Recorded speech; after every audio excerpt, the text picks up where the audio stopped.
Well, for more now on India's diamond industry and how it fits into the global trade of conflict diamonds, we're joined by Donald Palmieri. He's in New York and he's a master gemologist appraiser as well as a forensic expert. Mr. Palmieri, thanks very much for joining us. First of all, just how safe or how well regulated has the Kimberley process of diamonds made the whole industry? How difficult now do you think is it for these conflict diamonds to still get out there into the mainstream market, into places like Tiffany's? Well, Andrew, I think that the Kimberley process scheme has been masterfully put together. As part of your report, you said that there are 70 or 71 countries that are now signed on to that process. That's amazing that in a mostly a private industry that has defied government regulation for a number of years, that's a tremendous unification of the diamond industry to stamp out conflict diamonds. So I would give high marks to the Kimberley process. I would give very high marks to the diamond industry, and also to Global Witness and Amnesty International, who really pushed this issue, pushed this agenda forward in a way that could not be ignored. So I think that everyone, all sides, have done a great job, and I believe that the whole world is a better place for it, and especially the African countries where many of these conflicts have occurred.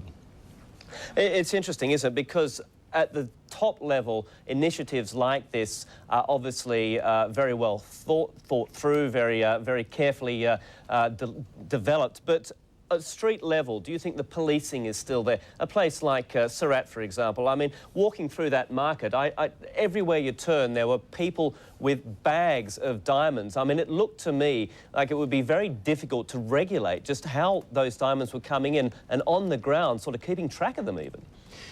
Well, Andrew, I think that every country will tell you that there are many challenges yet to be faced.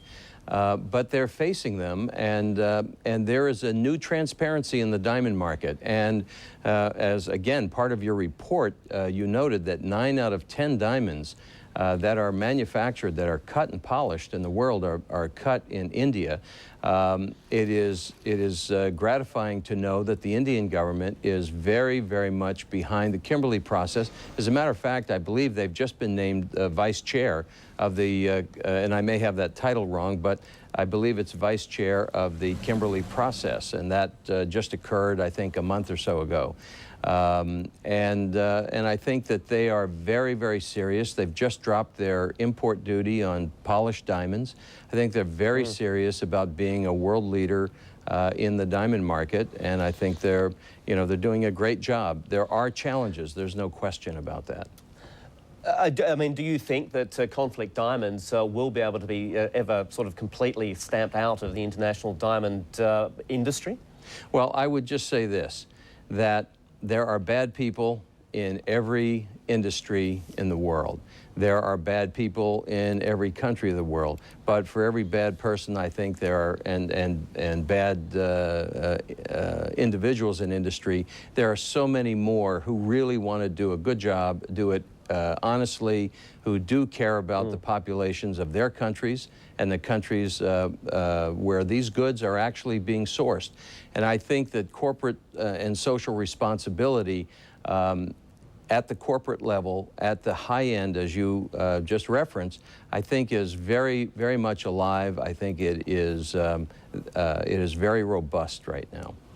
Looking at when you go in to buy a diamond and you ask for a Kimberley certificate or Kimberley process certificate, do you think that's enough to guarantee a customer these days when they go to buy a diamond that it's 100% not from a conflict zone? I mean, how can consumers really make sure they're not buying blood diamonds?